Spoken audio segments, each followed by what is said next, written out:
સુરતના Salabatpura police station દ્વારા ring road પર જનજાગૃતિ કાર્યક્રમ યોજાયો। સુરતના સલાબતપુરા પોલીસ સ્ટેશન દ્વારા શાળાના વિદ્યાર્થીઓ અને સી ટીમના સહયોગથી રિંગ રોડ પર જનજાગૃતિ કાર્યક્રમ યોજાયો હતો। આ કાર્યક્રમમાં સે નો ટુ ડ્રગ્સ, સાયબર ક્રાઇમથી બચવા અને સુરક્ષિત ઉત્તરાયણ અંગે લોકોમાં જાગૃતિ ફેલાવવા વિવિધ સ્લોગન દ્વારા સંદેશો આપવામાં આવ્યા। સે નો ટુ ડ્રગ્સ જેવા સંદેશા સાથે કાર્યક્રમમાં નશાના વાયસોથી દૂર રહેવા માટે વિદ્યાર્થીઓને લોકો સાથે વાર્તાલાપ કર્યો। લોકજાગૃતિ ફેલાવવા પ્લેકાર્ડ સાથે વિદ્યાર્થીઓએ ઉત્સાહભેર ભાગ લીધો। કાર્યક્રમ દરમિયાન સાયબર ક્રાઇમ સામે સતર્ક રહેવાની માન્યતાને મહત્વતાને વિસ્તૃત રીતે સમજાવવામાં આવી। ઓનલાઈન ઠગાઈથી બચવા, અંગત માહિતીની સુરક્ષા કરવા અને સાયબર ક્રાઇમની જાણ કરવા અંગે માર્ગદર્શિકા આપવામાં આવી।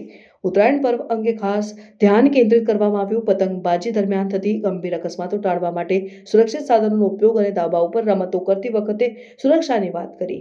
આ પહેલે વિદ્યાર્થીઓ, પોલીસ અને સમાજને એક સાથે લાવવાનું કામ કર્યું, જેના પરિણામે લોકોમાં જાગૃતિ માટે ઉત્તમ પ્રેરણા મળી। સલાબતપુરા પોલીસની આવી પહેલ એક સુરક્ષિત અને સંવેદનશીલ સમાજનું નિર્માણ કરવા માટે મહત્વપૂર્ણ છે।